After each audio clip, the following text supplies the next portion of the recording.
জীবনে উন্নতি করতে গেলে তো কঠোর পরিশ্রম করতেই হবে, আর সেই সমস্ত মানুষদের কথা সবসময় অ্যাভয়েড করে চলতে হবে যেটা তোমাদের মনকে কষ্ট দেয়, তাও আবার অজান্তে নয়, জেনে শুনে। কি ভাবছো এই কথাটা কেন বলছি? কারণ এটাই এখন বাস্তব। কিছু কিছু মানুষ আছে না, যারা জেনে শুনেও এমনভাবে কথাবার্তা বলে যেটা তোমাদের মনকে আঘাত দেয়।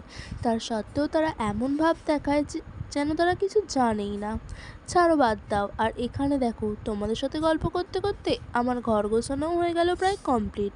আর তোমাদেরকে তো এখনও গুড মর্নিংই বলা হয়নি। চলো এখন বলে দিই গুড মর্নিং ফ্রেন্ডস। আর আমি এখানে ঘর গুছিয়ে বসে গেছি পড়তে। কি বোরিং লাইফ ইয়ার।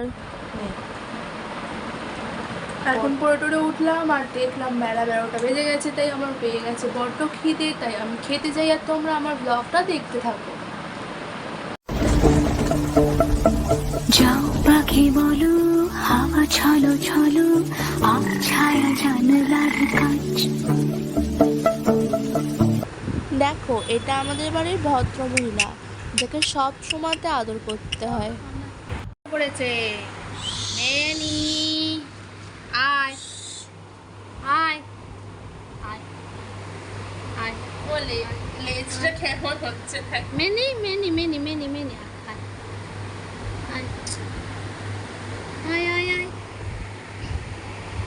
মেনি, এই দেখ এই দেখ এই দেখ।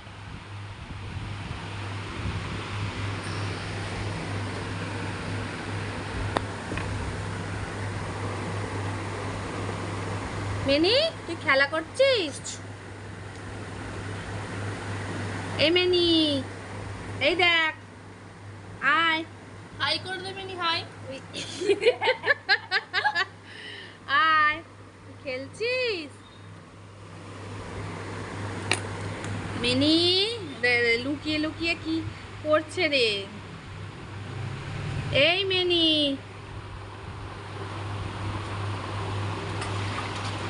এর সাথে খেলার পর চলে যাই আমি চান করতে, আর চান করে এসে চলে যাই লাঞ্চ করতে। আর দেখো গাইস, আজ আমাদের হয়েছিল ইলিশ মাছ।